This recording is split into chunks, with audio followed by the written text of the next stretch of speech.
welcome to Sporting Jibberish. I'm Stu Booth. And I'm Jack Luffman. Bit of a strange one here. Just got a floating microphone in front of me, Jack. No, where have your ears gone? I thought these guys that are listening to the podcast like, what on earth are they going on about? So Jack has hooked me up with a headset today. Well, I say he's hooked me up. At least your headset, isn't it? Yeah, that's right. It's my headset. It's Harry's headset, Jack. What are you going about? I've seen you playing Call of Duty. And he's got full combat gear.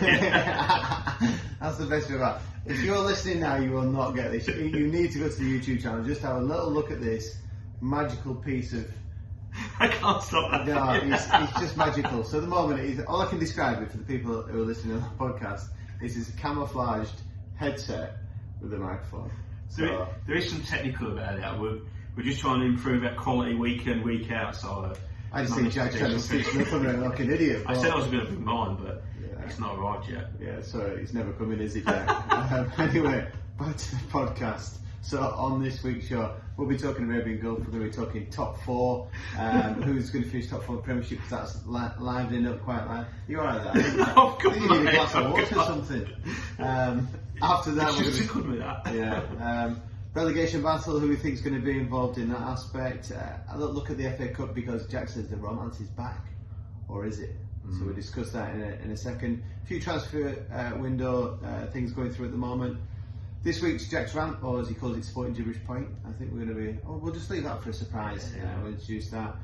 Jack's got a little cricket segment. He wants to talk Pakistan and South Africa. And he's just dropped in on me. Just as we're coming to air, he wants to talk about England as well. I'm like, oh. You're going to review what happened last week. I thought we were going to get away with it. Actually, a little bit of a teaser. Can you? There's a link there for me. That Pakistan South Africa Test match that's going on now. There's a link between that Test match and me. Alright, okay. So we're going to try and work that out. Yeah. Okay. They all got big noses. Come on, let's crack on. Okay, moving on. Fancy football. We're going to explain the point system as one of our favourite viewers, Matt Aldred, who loves to shout out. He gets excited when he gets it. We'll just say Matt Aldred again, just so he gets his shout. Matt Aldred. Can't work out the point system, so we'll go a little bit through that. Larkin's got some inspirational information for us, or he's just going to repeat players that he put in 6 weeks. I think there's only like 3 players he's not mentioning. I know. To be fair, I mean, we've done well to get it in, because today should be the day. Yes. But I don't know how my feeling's doing. No, well, it looked alright when we saw it the other day, but yeah, we'll hope, and good luck, Jess, with everything moving forward. But we're going to start with Barrichello and our Sporting Week. So Barrichello. Yeah, Barrichello. So unfortunately, we just had the news that he was supposed to be running, whether it be today, this afternoon, or this evening, depending on where you're based, and whether he's just been called off. It was given the go-ahead yesterday, but they've had heavy rain overnight, and Barrichello's been canned, I think, for the third time of the week. He was meant to run at Raddison on Monday. Yeah. Cancelled. Catterick Tuesday, I think. Yeah, and now Weatherby today. But he is booked in for Donny. Potentially Doncaster tomorrow. Donny tomorrow, so fingers crossed he gets a run out, because the reports are saying he's itching to get out. Yeah, and I know that the 2 or the 3 races he's been entered for, he's been favourite, joint favourite, second favourite, so he's pretty well fancied, and the reports we're getting are pretty good, I think. So. Yeah, I think the report was saying that if you can get him at 5 to 2, they're great odds. So it's telling you that people are chomping at the bit for him. So he's hopefully due a run, and then hopefully due a win as well at the same time. Fingers crossed. But unfortunately, he's going to be in his stable for another night. I'm waiting for hopefully Doncaster tomorrow. Good race course, Donny. Yeah, to be fair, I've never been to Donny. Yeah. I knew a lot from Donny. Alright, my name's Bully, I'm from Donny. I was like, alright. Donny, yeah. Well, no, good stag do actually at Doncaster races one day. I think Bishop stag do, very good. That's a story for another time. Is that late night one? Yeah, well, I told you bits of it. Sheffield United were there, and Phil Brown was also there that day. And he managed to sneak into the box. Yeah, I did. But Phil Brown was just weeks after he did his infamous Hull City half-time team talk at the Etihad. Where he lost the changing rooms at that point. Well, they reckon so. Yeah. Ironically, he didn't do it in the change rooms and lost the change rooms afterwards. Yeah. And he was betting on a horse, I always remember that called something like Solid Defender or Big Defender or something like that. And his little quip to me and a couple of the lads who were there, I was like, I could do with a few of those myself, couldn't I? Oh. So he completely lost the dressing room by that point. Yeah, they were all stood behind him, that's why. Right, so Barry's not running. But interesting was Jack had a cricket match last week. So predictions were to score 80 to get your average run rate up. I'll just tell you what, I need to post this picture. This picture's a good one. It is a good picture. It is a good picture. So, Jack, do you want to? Well, let's start with the team performance again.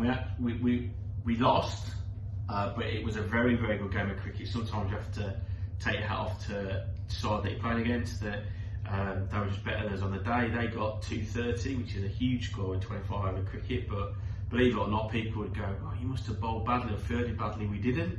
It was just they batted really well. They had a bit of luck. We caught everything that came to hand. Yes, we had a couple of misfields, but that happens. It's amateur cricket at the end of the day.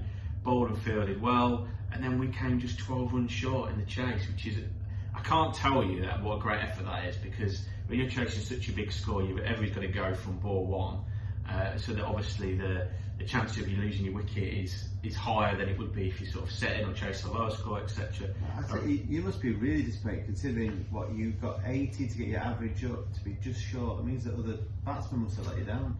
No, unfortunately, I didn't trouble the scores that much, but I did get some runs and I was going quite nicely.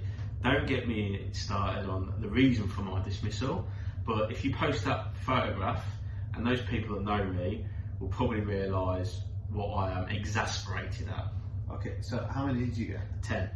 Ooh, average of 5. Your maths is quite good, isn't it? Quick maths.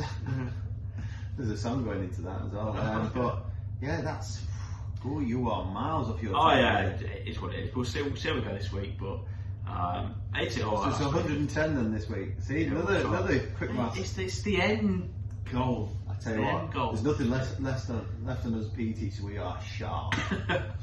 So it just needs 110 this weekend. You got a game tomorrow? Tomorrow morning, yeah, we play Emirates MBD, good side. So not a good chance to get your average up. I know we'll be alright. We've got a good side out. We're going well. A couple of new players who are over here from the UK for the moment. Yeah, you've seen a couple of decent ones. Very good players, Mo and Jay. And yeah, go again. Clint's in good form with the bat, which was good to see. So just need some help around him, doesn't he? Yeah, some help from that left hand at the top of the order with a big nose would help. Yeah. Coach, anyway, come on. Enough about me. How was your game? It was interesting. We played Irish, who as we mentioned last week, won 15-2 against Slugs. I turned up and I saw some of the Slug players and I knew 2 of them, so I was having a chat with them. I was like, "What happened?" He was like, "I went, are they really good?" He was like, "We're just really bad." So I was like, "Alright," so they didn't really tell anything. Anyway, this Irish team turned up and they had a few of the lads we played against last year when we beat them 2-1. A good outfit. And I would say now, and I'll say this generally, that we did win the game, and I will say now they won't lose another game this year.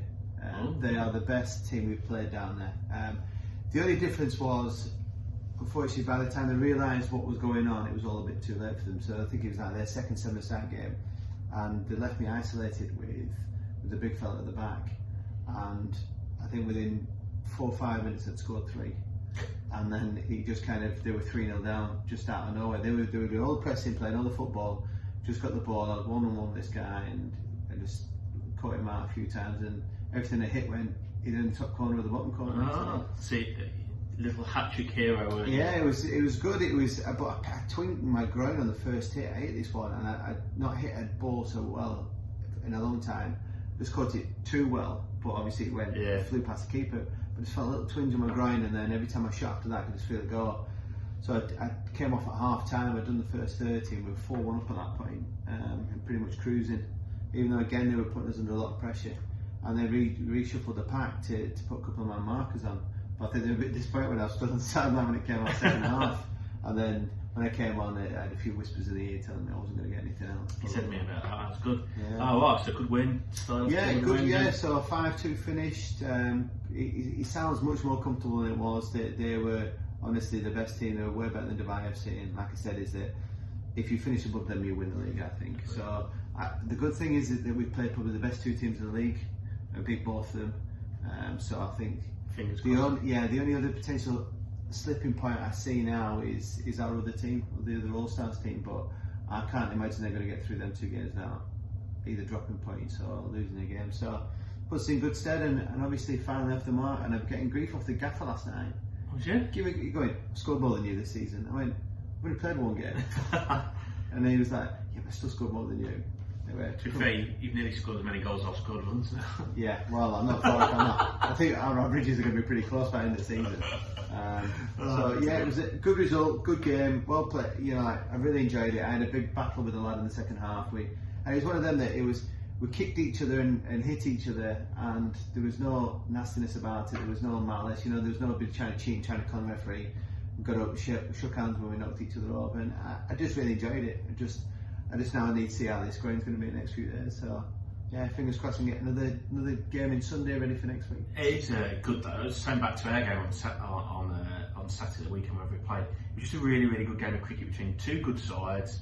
Played in the right spirit, bit of chat here and there, but all in the right manner.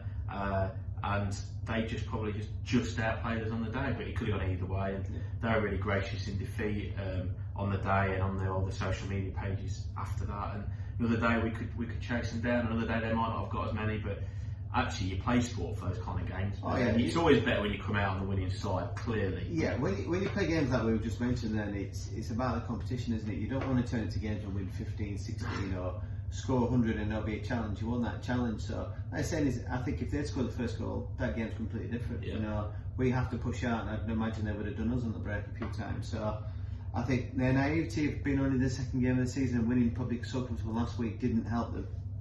And by the time they'd realised what was going on, they tried to change it around. They found themselves 3-0. Beyond the 8 ball kind of thing. Yeah, so it was good, but yeah, right. So on to Test match. So you're going to tell us the link between you, Pakistan, and South Africa. Is it to do with Jerry Maguire? Nothing to do with Jerry Maguire. Nothing to do with Longy. Right. Although he probably had a little bit to play in it way back when. Okay. Now the reason being, so currently at the moment, Pakistan are playing South Africa in a Test match, day 3 I think it is now, in Karachi. So first time one of the big nations has been to Pakistan to play Test cricket for many a year. So that's really, really good to see. Shame there's obviously no fans, but obviously that's sporting all over the world at the moment. But yesterday, so there was a young South African left arm spinner called George Linder who's making his Test match debut, and he was bowling to a left-handed batsman called Fawad Alam. And I posed a question on Twitter: when was the last time these two played together against each other? No, it's like the Woodall League. 100%. So in 2011, I think it was 10 or 11. I can't remember now. The scorecard and it's put on Twitter. Fawad was playing for us at Woodall Spa, and Linda was playing for Grimsby Town. And we played a game away at Augusta Street in Grimsby, lovely ground.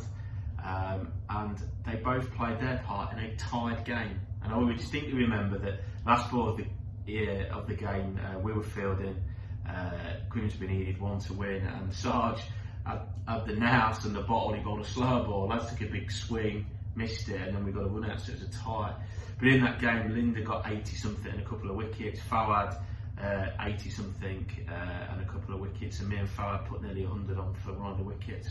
I was 60 not out. Oh, I was going to say then, because you said he got 80 there. I was thinking you only got 20. No. I was 60 not out, and he got 8. He was 80, so he batted at 3, and I was at 5. So yeah, that was an interesting. Actually, sort of quite a lot of the people on social media got involved in that chat. I remember the game because a tie is very unusual, and it was a really good game of cricket, played with the right spirit.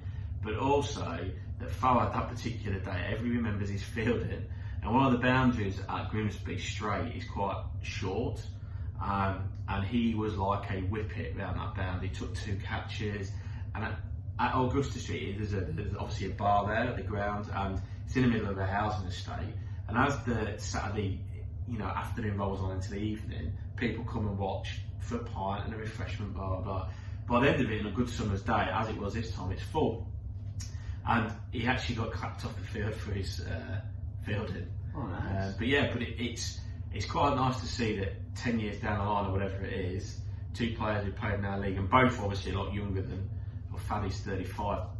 With 10 years between these Test matches, by the way. Wow. And George Lindsay's a little bit younger than that, actually playing in a Test match. Which is really good. So that was the link. That's a pretty cool story, isn't it? And Fawad got 100 yesterday. So while we were working from home, and doing what we needed to be done. I had that in the background and was delighted to see him go to 100. Excellent. Hitting Lindo mid-wicket for 6, which was something that I watched from the other end a couple of times all those years ago. So yeah, really good. I'm really pleased with Farhad, but really good for for a good sign for Lincolnshire cricket and for cricket in England. That actually these kind of guys can come over and pro, semi-pro. And I think that's it, isn't it? It's a good experience for the guys to come over to the UK and experience some UK cricket, but then also for the likes of you guys to be able to play alongside these professionals, and then also experience how good they could potentially be, and then watch them, and then obviously follow their career. So I think there's an element of there that it keeps that grassroots stuff going, that because you'll keep watching and looking out for them, so there'll be the elements of that. So, yeah, wouldn't it be amazing if they did that with footballers? I know, yeah. Intense training. Yeah. You rock up to play a game and like Ibrahimovic is there and you're like, what? Yeah, no, you're dead right though. So I know some of our younger elements at Woodall remember dragging their dad all over when Farrell was there for the 2 half seasons he had with us, because he was that good to watch and entertaining, lovely young man at the time, and we've all followed his career from that point on. It's just a shame that, like I say, he got 100 on Test match debut in I think 2009, and didn't play another Test match until last year in the bubble in England, and then got 100 in New Zealand and then 100 now. So he's actually got no Test match 50s but 300s because he's converted them all every time. Wow. I was just thinking as well, I wonder if it helps keeping the players grounded as well, not getting too big. And I think so. Just very quickly, when we had Farrell the first time, this is Long's involvement, was 2010 was the first half season. We at Woodall had gone to try and not have an overseas player of any sort or professional. We had a lot of good club players, and we thought, we can have a go at we were never going to win the league, but have a go at being successful without one. We got to sort of a third of the way through the season, and it just seemed that we were missing out next to, or because of the other side pro. Grimsby at home that season, Linda, the guy I'm talking about, did us at home. Yeah. Other than him, we matched them toe for toe. And then I got injured, did him with ankle ligament, so we were proper struggling. I got hold of Longy, who was at the time working for can you remember when he told us about working for that sports agency, solicitors or whatever? And he got hold of Farhad, and that particular summer, Pakistan were there all summer, but there were the T20s at the beginning of the summer, then the Test match series, and then the ODIs at the end. And Farhad had been picked for the white ball stuff, but not the Test match series. And his dad was a former first-class cricketer, and he said, stay in England and get some cricket ready for that. And that's how it came about it. So yeah, a little bit like keeping grounded, getting some experience, because he was only sort of mid-20s then. Yeah. And that's how we had him, and we did the same again the following year. We had him on a full-time deal, and then unfortunately got called into the white ball squad again. So we only had... Unfortunate for you, but fortunate for him. Yeah, massively. And you know what? If you can still search now, the Pakistan cricket papers and cricket websites all talk about his time at Woodall around that point. And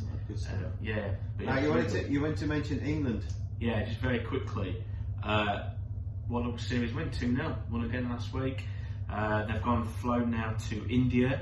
Bit strange. Maybe this is a topic for next week. They've started to rest. They've sent some people back to England. Stokes was obviously rested for this series. He's now back in India. Effectively, they're going to India, who are second best Test match side in the world, probably the best Test match side on their home patch at the moment. And we're not actually going to play our best 11 at any point. Is that not a case of, it's not about these series now, it's not about the short-sightedness of winning India, it's more a case building towards the end of the year where your bigger tournaments and bigger events are? I think 100%, and I think Chris Silverwood has backed it, because I think they've come on for a lot of criticism, so the coach has backed it and said, look, it might look odd, like Butler, for example, very quickly has flown from Sri Lanka to India. We'll play the first test and then he's rested. Yeah. So it looks odd, but I think he said we've got to look at. They're trying to be proactive in looking after them, because of course there's all these bubbles and things. Yeah. And yes, I think it's a combination of both. It sounds like you're professional athletes and they lead up to an Olympic year. Yeah. It sounds exactly what the England cricket team are doing now. Is they've got this big cluster of players, and they're going, right, these players here, what we can do is manage them here, like you said, is look after, because you've got to look after Anderson and Broad.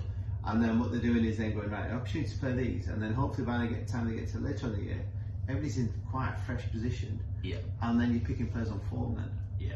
And I think obviously they're going to hope that the bubble life is less, let's say, towards the end of the year as they go to India for the World T20 and then the Ashes. Because although not English, Alan Finch, just very quickly, the Aussie fella, I saw a quote from him today that so the Big Bash is coming towards the end and his Melbourne Renegade's got nowhere near the finals. And he said that he thinks his wife had worked out, and she'd worked out that since April he'd spent just 21 days outside of a bubble, i.e. 21 days at home with his family. He was saying before he flies to South Africa, he's having 3 weeks, 10 days, whatever it was. His kit's not coming out the boot of his car, he's going to the beach, that's it. Good. Yeah, that's what it should be at this time, right, as we move into the football section, what I've got to do is bring up the tweets that we put on last week. Oh, There's a few people to vote. So the big talking point we talked about, Gareth Bale, should he stay at Spurs, should he go back? So quite a few people sent us messages, but what we did is decided to put it out as a poll. So we've given 3 options. There was Gareth Bale signing for Spurs, was it a bad choice, does he need game time, or change the gaffer? You can tell who did these polls, can't you? Well, I put change the gaffer in because you're whinging non-stop about Mourinho. But change the gaffer only got 5% of the votes. Needs game time 42%, 53% bad choice. Ship him back. We'll see. He looked alright actually in the FA Cup game. The highlights I saw, to be fair. Yeah.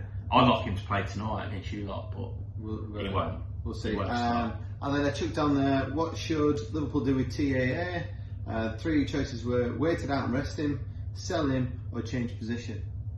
Change position got 7%. Selling got a decent 30%. Interesting. And 63% were wait it out and rest him. But I know you had a message from Ando, didn't you? Yeah. So Ando, you was actually at my place, weren't you? And it social distance. Yeah, social distance. And Ando, you sort of agreed. Well, you did. You agreed to everything that Stu was saying, other than you wouldn't get rid of him, and that I think you finished by saying, anyway, you don't care because as long as he wears that Liverpool shirt, you will love him. And that's what I like about you, Ando. Yeah, you are on your sleeve. But actually, no, you did agree with everything you said, didn't you? Yeah, I think Ando was very much that because he's a Scouse lad, and I know, like all Liverpool fans, there's an element of looking after your own. Yeah. I completely get that.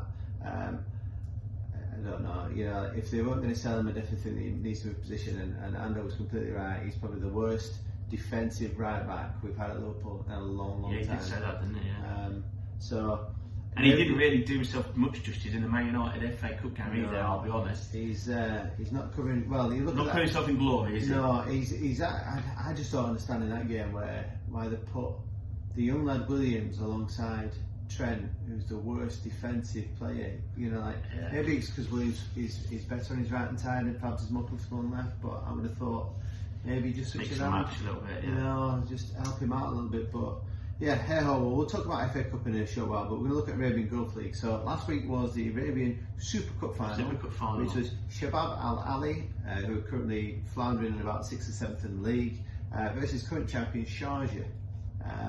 And Shabab won. Get in there, the boys! And the bird went, Shabab Ali, didn't it? Shabab Ali. It was the badge. It was heading for a draw. You were surprised to hear.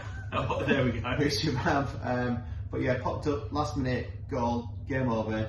Gives the cup. See you later. Very good.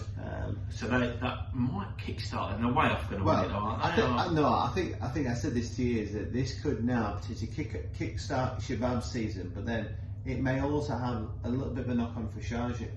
Yeah. Because, like I said, the halfway point of the league, the transfer window's open, there's quite a lot of transfers happening in the Arabian Gulf League. So this could be some quite big moves moving around. There'll be some clubs that'll be sat there thinking, I wasn't expecting to be 4th or 5th, and now it may be within touching distance. So I think this weekend will be interesting. So the fixtures for this week, Ajman versus Al Dafra, Hatta versus Al Wada, Al Jazeera versus Al Nassr. We need a win. Which is a big game for both of them, because Al Jazeera, having lost last week, could have actually been only a couple of points behind Sharjah now. They'll give them a bit of a gap. Kofrakan versus Al Ain, Shabab versus Kalba, Benias versus Al Wasl, and Sharjah play at home to Fujairah. So Fujairah can go there and get something. Well, Benias could be within sniffing if they beat Al Wasl. Shabab could then pull themselves, just outside that top 4. Shabab are going to be those. If they're going to run, they're going to be those 10. They're not going to win it, but they're going to mess it up, aren't they? Yeah, but I think with Shabab Al Ali, they've drawn so many games. If you just convert, and you look at that with Liverpool and probably Spurs as well, if they convert some of these draws into wins and they're going to run, they could be there when it could mix up. But I think the big game is Friday night, Al Jazeera versus Al Nassr, which is going to be, I think, it'll either give Sharjah a bit of breathing space, or one of you could be breathing down the next. So interesting. The games are all Friday and Saturday, so there's no Thursday night games this week. So it's Friday and Saturday. If you're interested, so follow it on by Sports TV, Abu Dhabi Sports TV. Yeah. So let's have a look at that and see what happens there. We're going to move over to English football. Premier League current fixtures going on at the moment. So with the Fantasy Cup. So the last game is tonight. Big game, especially after Manchester United dropping it. I think we're looking at it now is that City have kicked in at the right time, even though they've lost Kevin De Bruyne, which will be interesting. Yeah, I mean that's a big loss for them. But then I think we said 2 or 3 weeks ago they just looked on the verge of playing something. You know, it was that game, I can't remember who they played against, and they didn't pick a striker because Aguero was injured ill or whatever, and Jesus was too, and you went with no striker, and all of a sudden they looked. Yeah, they like popping it around, they're moving into space, and they've just been really. Well, they did it again against West Brom. Jesus started on the bench, and then he came on the 60th minute. But by that time, they'd already put 3 or 4 past West Brom. So City look like they've hit form at the right time. Manchester United will be absolutely devastated. And you know, I did when I woke up this morning, I saw the result of that. I'm going straight on Facebook, straight on. All these United fans that disappeared, disappeared back into the. I noticed that I'm not on Facebook, I know on Twitter, I was like, where have they all disappeared to? And all of a sudden I haven't seen the games, any of the games at all. I've not seen the goals yet. I shall catch up with that this afternoon or this evening. But imagine giving the big licks to Liverpool all week after drawing with them, Liverpool losing to Burnley, then beating them in the FA Cup, and then losing to Bottom at Premier League. And then I see Solskjaer suddenly come out and blame the referee. Well, and I've not seen the goal, so he might be well justified in what he's saying, but you know. I tell you what's strange is they played with a holding midfielder. You're playing bottom of the league, Sheffield United. Why would you play with a holding midfielder? I don't understand that. Cavani was dropped. Yeah, I mean, I just think, I've said it all before, and there's no doubt they've had a good run. Unbelievable, and I think, you know, any side in that top, I'm looking at it now on your laptop show, anyway, in the top 6, 7, I'd even probably class Chelsea in there, 8, maybe even Arsenal, I guess. Well, they can go on 5 or 6 games unbeaten, you're well in the mix. So Man United are clearly not out of it. No. But I'll repeat myself, they're poor defensively, and which Solskjaer in his quotes this morning said as much, said the 2 soft goals to give away. And also, they've not beaten anybody in the top 6 yet. Well, they've also not beaten bottom of the league, but that's so there we go. But anyway, what we wanted to do, we didn't want to focus on so much about the results that have happened the last few days, but maybe have a look at who we think potentially could hit that top 4. So, as Jack just said, anybody from first to potentially, I'd say it goes far down as Villa, probably. No, well, maybe even Southampton, because they've got a game in hand. So, City in first on 41 points. So I think you've got a nice little cushion there. United on 40 played 20. Leicester on 39 played 20. West Ham on 35 played 20.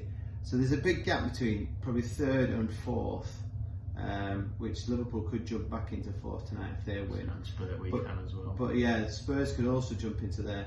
But I think if you go to the top 4, I'd say you can go as low as Southampton, who have played 19 and on 29 points, who are only 6 points behind 4th place with a game in hand. Lost the last 2 though. I mean, I think actually in the conversation with Ando that followed, I don't know if it was the night you were there or whether it was when I was watching the FA Cup game and we were texting talking about top 4. It's a strange old season, isn't it? We know that something bizarre's going to happen. But I pinned my colours to the mast and I said Man City, Liverpool, Spurs, Leicester. Wow. Alright, well, all I'm going to do for yours then is I'm just going to change something around. I'm going to take you guys out and I'm going to leave United in there. Yeah. But I think that's, all due respect, West Ham with a cracking season. It doesn't surprise me, David Moyes.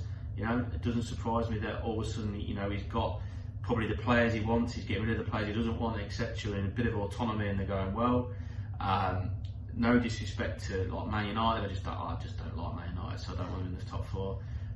Everton, Chelsea, I think they're going to have a way off. We'll discuss that in a little while. Well, it's interesting again. Arsenal could do what United did, couple of weeks ago. Yeah, No, it was a couple of weeks ago where United just come from nowhere and suddenly we're top of the league. Could do, yeah. Is They're actually the form side of the Man City, aren't they? Yeah, well, at the moment, we've won 4 of the last 5. City have won 5. West Ham have won 4 of the last 5.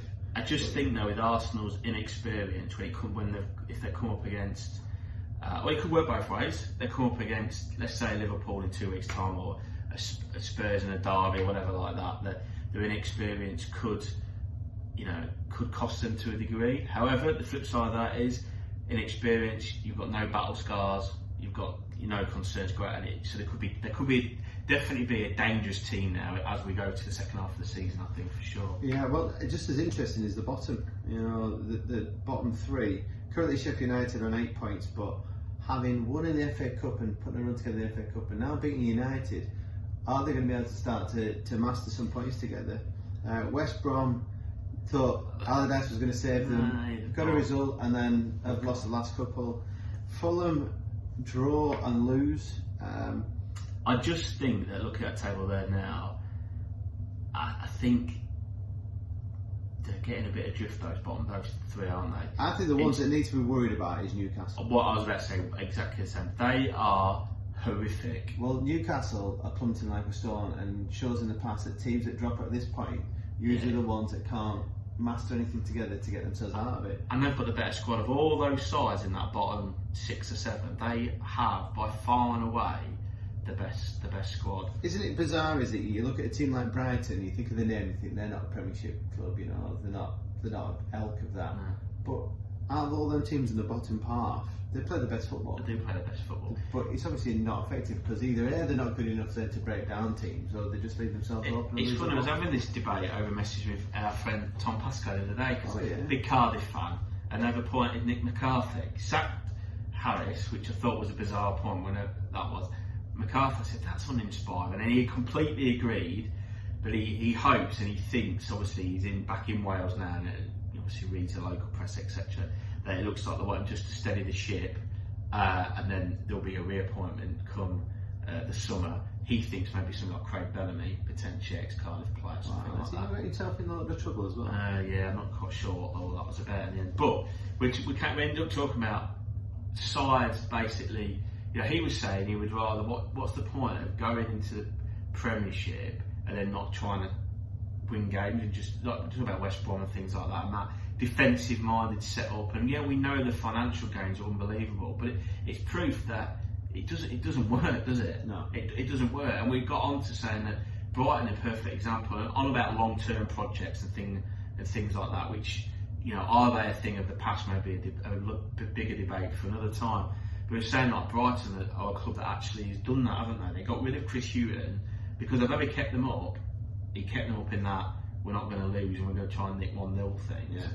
They went for Potter, who clearly has a good record, he's a good coach because of his time at Austin Guard or wherever they were, Austin Stad, and then briefly with Swansea and things like that. And I'm quite happy to build a project. The problem is, when do they say enough's enough? Say let Brighton get relegated this year, playing that way. Are they still going to back him? Because you're right, they play some good stuff. They've just not got anybody good enough, I think, in midfield to be creative, and then they've not obviously got a goal scorer. Interesting. What if Wilson had gone to Brighton and not Newcastle? Well, yeah, that would have been an interesting one. So I'm just thinking that Wilson would be a perfect fit for them. They do have players like Lallana is, but obviously he's aging, and Mui as well. But he's been out for a while. He's been injured. Yeah. So right, forget about that. Who are you nailing? Who are you going for relegation? Sheffield United, West Brom, Fulham. I'm going with as they are now. You know what I'm going to do is I'm going to say Allardyce has got a great track record of getting teams out. So I'm going to get West Brom to squeeze out by I don't know how, and Newcastle to go down. Newcastle got to change of manager shortly. Well, there's lots of murmurs, isn't there? But Ashley does what he wants up there, doesn't he? But it's just a strange atmosphere, and Bruce looks dejected. And to begin with, I thought he was doing a decent enough job, but now I'm not so sure. But we shall see. Right, we'll have a look, see how that pans out, and maybe get you guys involved and see what you think about who you think is going to go. Top 4, bottom 3. Yeah. Right. So you wanted to talk a little bit about FA Cup and how the romance was back. Yes, I think it's a bit like the what is it, Lady Gaga, Some Bad Romance. Yes. Because third round, good romance. Fourth round, bad romance. Because the third round we had Spurs at Marine. I know there wasn't an upset, but what a spectacle! Even without the fans, we had Chorley Beating Derby, and I know we had the COVID situation with Derby, and then Villa scoring it with the kids at Liverpool, etc. And then so I was thinking, oh, maybe it's back. Nothing, was it? Well, I think you look at some of the results there. There's a few decent results there. Obviously, Wolves have only gone to Chorley and won 1-0, and it was an absolute wonder strike. Yeah. That's won them the game. Southampton potentially beating Arsenal. It was a decent result, and then Arsenal managed to reverse it in the league this week. Millwall losing at home 3-0 to Bristol was maybe a big one, but I think the biggest result is probably Swansea smashing Notts Forest 5-1. Which is a big one. And then I think the only other one that potentially lowly Man United beating Liverpool, which is a big result because Liverpool obviously don't like the FA Cup. But yeah, Cheltenham 1-0 up till the 81st minute, and then unfortunately it just all came crashing down and lost 3-1. But I think at that point he got to about the 60th, 70th minute and decided I better throw a few lads on here. Yeah, no, that was I was willing Cheltenham on there because that would have been a good result in the FA Cup. But yeah, so no shocks or anything, and we're down to it. It just made me think about what you'd said earlier a few weeks ago. I don't think it was on the pod or whether it was just us talking utter rubbish as we often do about maybe bringing in the Premiership sides early in the competition, like round one. Yeah, well, the father-in-law was the one that suggested this. He was the one that said that they should bring them in the prelim round. So that it gives the opportunities for low league teams to play against the professionals, which would be awesome. Because imagine being the same professional player that is a teacher during the week, and then suddenly you're playing Liverpool at the weekend. How much that raises your profile and how exciting that would be. But yeah, it'd be good to see teams join a little bit earlier and it'd be more of an equal. Yeah. I mean, I don't know if we'd go back as far as the prelim, but certainly round one, I think, would definitely. Just when the league clubs come in and just put all the league clubs in it. Yeah, well they did it. They seconded it with the League Cup as well, didn't they? But anyway, fifth round matches. So we've got only 8 fixtures. This is now. Yeah. So it's Everton versus Spurs, Wolves Southampton, Leicester Brighton, Swansea Man City, which is a nice game for Swansea. Yeah. Burnley Bournemouth, Sheffield United Bristol City, which that could really go anywhere. Depends on what's going on at that current time. Sheffield United have got a bit of a run to go. You keep the same team, just keep them. And the ball, Man United, West Ham, Barnsley, Chelsea, which should be Chelsea, but given the fact they've just changed manager, it could be interesting there. And all Wednesday night in a week, 2 weeks time. Yeah, in a week. Let's get them all in. Who are you tipping for the cup? Who do you fancy? I don't think you can look anything past City, really, can you? No, I agree. City enjoy that. It'd be good to potentially have maybe like a big team like City. City Spurs would be a good final, wouldn't it? Yeah. That's where you got League Cup, isn't it? Yeah, you got League Cup. So you two could end up. I've got a feeling that Chelsea might, because I've got a feeling that Tuchel now will try and win something, obviously, and I think that might be the one. I think a nice one, just for a bit of a change, would be something like West Ham Leicester or West Ham Everton. Yeah, I like to see different teams in finals. Yeah, definitely. Which again, if the teams came in early, that would happen, wouldn't it? A lot more. Yeah. Right. So moving off from FA Cup, a few rumours going around the rumour mill now. Odegaard signed for Arsenal on loan. It's saying that I read a report here. There's only 4 Premiership transfers being done so far. It's been very quiet. That's crazy. I did see Mourinho's press conference yesterday where he was saying that he never expected anything to happen. This is obviously Spurs-wise in the window, and it's the 27th, and he still doesn't think anything will happen in or out. So despite all the rumours about Dele Alli and stuff, he's not expecting it. I think that will happen still, though. Personally, I think that will happen. I think it needs to happen for Spurs, for Dele, and for England, quite frankly. And then let's let him go there to the end of the year, and then let's reassess. Well, they said if he goes one way, you'll be looking at this Borussia Mönchengladbach midfielder from. Obviously from Germany, called Florian Norus. So that's saying if one goes one way, he'll go the other. The other interesting one is that Jesse Lingard's been touted from a few clubs. West Ham, quite keen on getting him. And the other one, obviously, West Brom let the striker go, and they're on the verge of bringing in Galatasaray and Senegalese striker Mbappe. is that Diagne. So we'll see what happens on that front.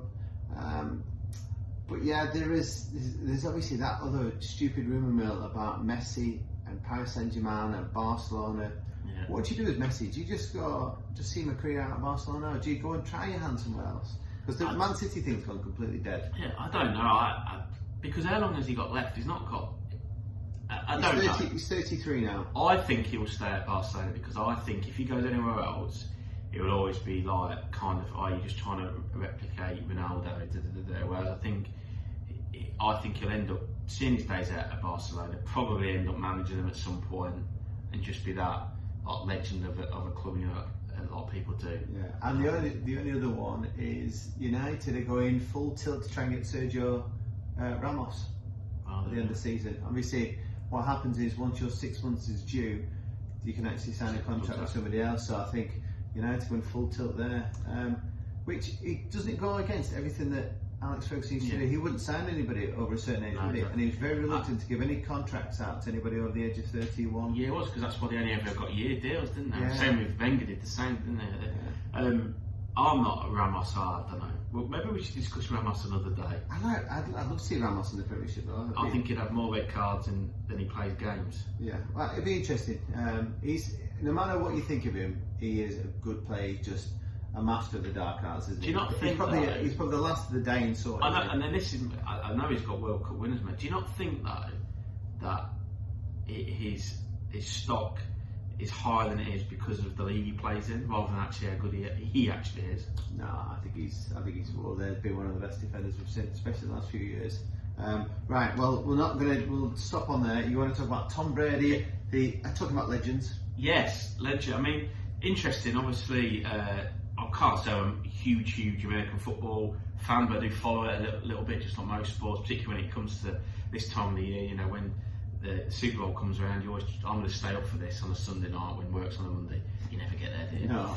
You never get there. But obviously the conference championships were the weekend just gone, and Brady at his new club, or his new team, new franchise, so the Buccaneers, reached his 10th Super Bowl, of which I think he's won 7 already, or 6 already, something like that.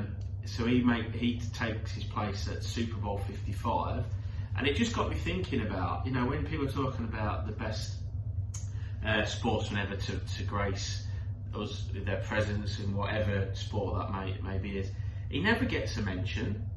And I just wonder whether you look at his record, he's 43 years old, like I say, his 10th Super Bowl, how many he's won, and I don't know how many yards and touchdown passes he's created, and he's a legend obviously of the Patriots before making his move to the Tampa Bay for this season.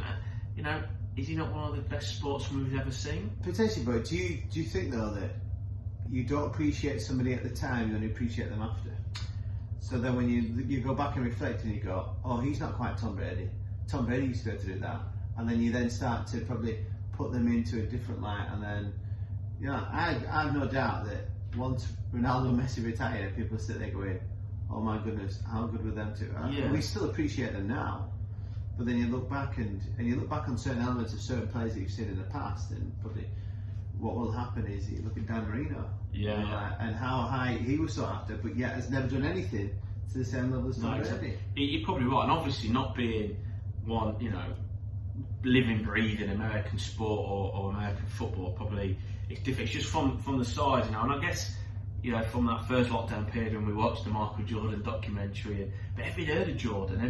I remember Jordan as a kid mostly because of the footwear that you could get or whatever like that, and Space Jam and things like that. I don't know. I just think it's clear that his record is unbelievable. Yeah. And maybe people who are in the know. So Paul Fogarty is a big American football follower. So maybe, Fogs, what are you saying? Is he the greatest ever? He's clearly got to be the greatest ever quarterback that's ever played the game. Is he one of the greatest ever players that's played the game? Or like Stu said, is he somebody that actually will probably be better remembered once he stopped playing? Yeah, well, the player, it's on the 8th, so it's a week on Monday, the final. Tampa Bay Buccaneers versus Kansas City Chiefs. Week on Sunday, it's Monday here, isn't it? Monday, alright, because it's 3:30 a.m. Yeah. So yeah, good luck anybody who's going to step back. Yeah. It's like like a 4-hour show. Yeah, so I always remember back in England, like you'd always, because it was obviously a February evening, you'd go, yeah, I'm going to stay up to watch this because the programme starts at 10. Yeah. But like the game didn't start till like midnight. A couple of times I've managed like a quarter, the first quarter or something. But it's sort of stop and start, isn't it? Yeah, yeah. It's a massive, but it's a massive thing, and obviously it's a show, isn't it? It's a show. You know, is that something that football, like the FA Cup we talk about, it's lost its buzz? Is that something that because they could do it for English football, is make it something like that? Yeah, but I just think that we're not American, so don't try and okay. I'll agree with that. Right, okay, Jack's rant. I'm having a drink ready. Having a drink. It's going to be a good one. So, Frank Lampard. Yes. Gone. Yes. I'm going to go first. Okay. Shocking. Okay. Alright. Now, obviously, before we get there, clearly, Chokes, we know that's how Abramovich works, as Lampard would have done when he took the job. Yeah. We know that his patience he hasn't got much. Granted. 2, I know he spent a lot of money in the summer, albeit... Are you arguing for Lampard or against him now? I'm arguing for him because it links into that in a minute. I can't see you, your ears are gone. He spent a lot of money, but not his signings by all accounts, from what I've led to believe, that he wanted to spend a lot more money defensively and even on a goalkeeper, not the one he got. But up until this last dip in form, and they have had a dip in form in the league, okay, look what he got in top 4 last year in the league. At the beginning of December, they were top of the Premiership. Last 16 of the Champions League this year. He got knocked out on penalties to Spurs in the League Cup, and obviously they're still in the FA Cup. Add to that his investment in the youth policy. You know, the likes of Mount, Tammy Abraham, Reece James, I don't need to go on, we all know that. And what that's also doing for English football as well, to be fair. I just think it's absolutely shocking and so narrow-minded. And actually, I don't think it... And I'm clearly not a Chelsea fan. I've always liked Lampard as a player, as a person from when you see him interview. But clearly it stinks of Abramovich panicking a little bit, or his chief executive or whoever does all these decisions. And they've thought, you know what, let's get Tuchel before anybody else gets in, before Madrid or Barcelona. I would question though, how good is he? He's been sacked from his last job, okay, in an easier league. So I think it's disgraceful, is my personal opinion. Matt, can I go with mine? Go on, go. Justified. Oh! That's it. That's just. Whoa! I thought you was going to disagree with me. No, I'm not. It's justified attacking. Oh, I'm not agreeing with you at all. No, I think it's a justified second. Roman. Oh yeah, we outshot it. Lamps came in. They should have brought him in. Full stop. They brought him in based upon. And you're talking about Tuchel and what he did with PSG. Yeah. What did Lamps do with Derby? Play a final. He didn't get promoted though, did he? Didn't win anything. Didn't get promoted. And he brought Rooney in at that point, didn't he? Oh no, he didn't bring Rooney in. No, I apologise. He didn't bring Rooney in. Just had Liverpool's reserve team there. Didn't do anything with him. I did nothing at that point. Was given the job, I think, based upon who he was and his name. Had no warrant to be in the Premiership in such a big club. Did well, I'd say, in the first season with what we call the kids. Was then given money to spend. I don't know the workings of Chelsea and who bought them and who bought that. But I can imagine Lamps has gone with a wish list, and they've come back. And something's gone wrong somewhere that Lamps has signed Werner, but yet Liverpool were favourites to get him, and then suddenly just miraculously pulled out and let Chelsea get him, and he's been an absolute flop. So, is it Lamps' coaching that has cost Werner? Was Werner not the value that they thought he was? Is he not the player they thought he was? Along with the other signings, and he said about him not getting, you won't expect, got Thiago Silva in, Brazilian international World Cup winner, won leagues all over the world. 2008.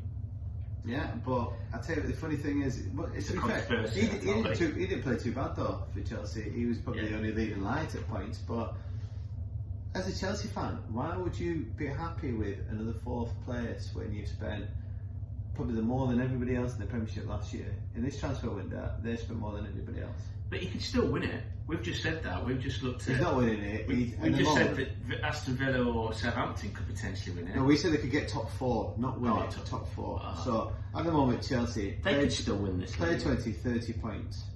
I mean, they're 11 points behind. I just think that it's completely justified. You've given this inexperienced manager a chance. He's done something, and it's an achievement they made Champions League.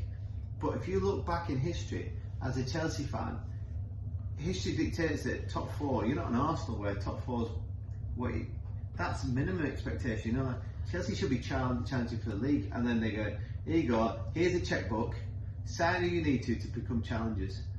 He signed whoever, and I don't know as well as you don't know because we don't know Chelsea in and out, but he's brought in 5 or 6 big name players. Whether it was his first choice, second choice, third choice, he's still got them, and he's done nothing with them, and they're probably worse off than they were when they had the kids. So has that team progressed, or has it got worse? And has an inexperienced manager suddenly come with experienced players, not know how to deal with them, and being found out?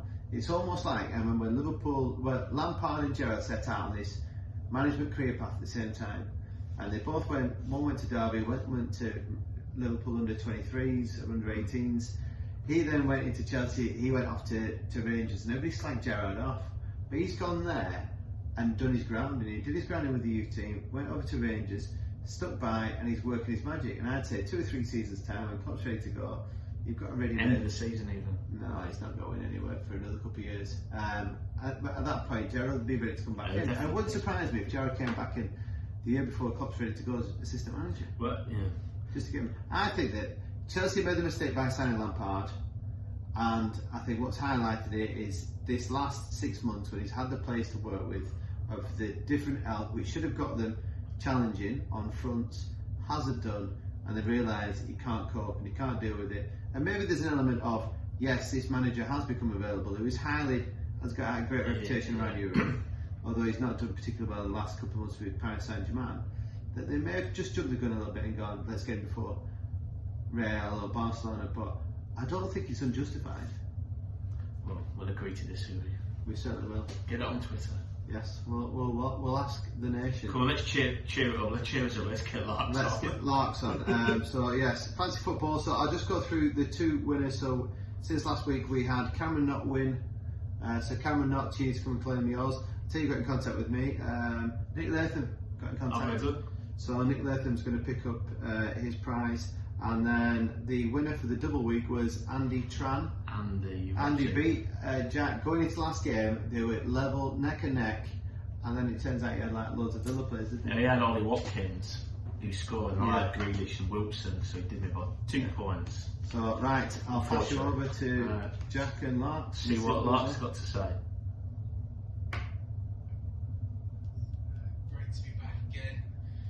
Old Lark away, bringing you all the best in fantasy football, bringing you all the tips and tricks that you need to tear up this week. So that's a bit of a funny one actually. Last couple of weeks I've been giving tips for the following week, even when this game week's not finished. So for that reason, I'm not going to dish out any jam this week. You've had your fair share of jam. I'll keep dishing out all this jam. We're going to have a few lads with developing diabetes. But I must say this: Gunn Logan, the boy from Man City, absolute jam this week. Okay, I tipped him off. He came back with 14 strong. Unreal. Booty, well done for getting him in. I saw your team. Very impressed. And a stellar week for you, my friend, as well. Thoroughly deserved after some really hard times this season in fantasy football. So well done, mate. Pleased for you. So, decent week for the jam season. Off to a flying start we were. A bit disappointed to be fair because, Man United let me down. Alright, and in hindsight, I should have done my due diligence. I think that's how you say it.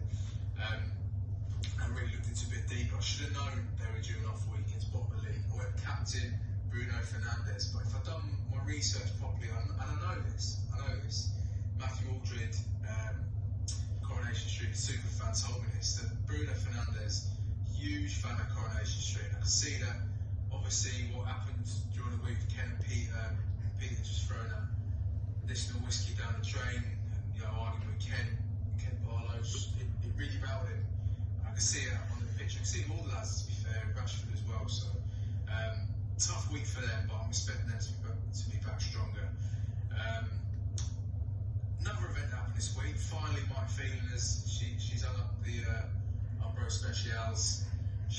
train at paddock anymore, so she's having a 6-month sabbatical, working with the youth team. Just really struggling with the set piece work last couple of weeks as she's pushing on a bit. She's far too swollen for anything. So yeah, she's in the back office now, and up the boots for a while, focusing on the youth team. More details to come, what that looks like moving forward, and what that means for jam season. So stay tuned with that. But like I said, boys, no tips this week. Okay, no more jam from me. I think I've given enough. I'll be back next week, back stronger, back with a jam, staying humble. All right, get after it, lads. Have a good week. There you go. These mixed weeks have messed him up, haven't they? I'm just wondering if he says he's got no jam left, it's because he's got no players left to recommend, because he's recommended them all. And I know about like Goodyon, I had him in before that week, so I've had him in for the last couple of weeks, because when he was recommending, I was like, yeah, he got double points this week, you know, like, but yeah. I think Larks is now starting to look at my team. Now he's realised I've picked up. I'm getting ready for the cup. There we go. But before we finish and move out of the end of this, Mr. Aldred, who's had plenty of mentions today, is struggling with the point system for the cup. I'm just going to say this to you, dead simple. If I am playing Jack in the cup, all I need to do is on that week I'm playing Jack in the cup, is have a look at his screen. It will tell me if he's made lots of transfers, because in brackets it will say 3 transfers minus 12 points. Okay, if that happens and you're playing against, and I'm playing against Jack and he's got minus 12 points, you just need to let me know. Drop me a message, drop me an email and say, hi Stu, just to let you know, Jack's used 3 transfers this week, need to minus 12 points off his score total. That is all you need to do, and I'll do the rest. It's as simple as that, Aldred. But he struggles with everything. I've got nothing left to say about that. No. Come on, Matthew. Life's a struggle. Get going. Righto, end of another show, episode 39. In the can now, so to speak. Stu's off to go play some COD in his full combat gear. I'm going to go and edit out my coughing on this thing. Enjoy your weekend. And like we say, get involved, particularly with the Lampard debate this week, because at the end of the day, Stu, what do we know?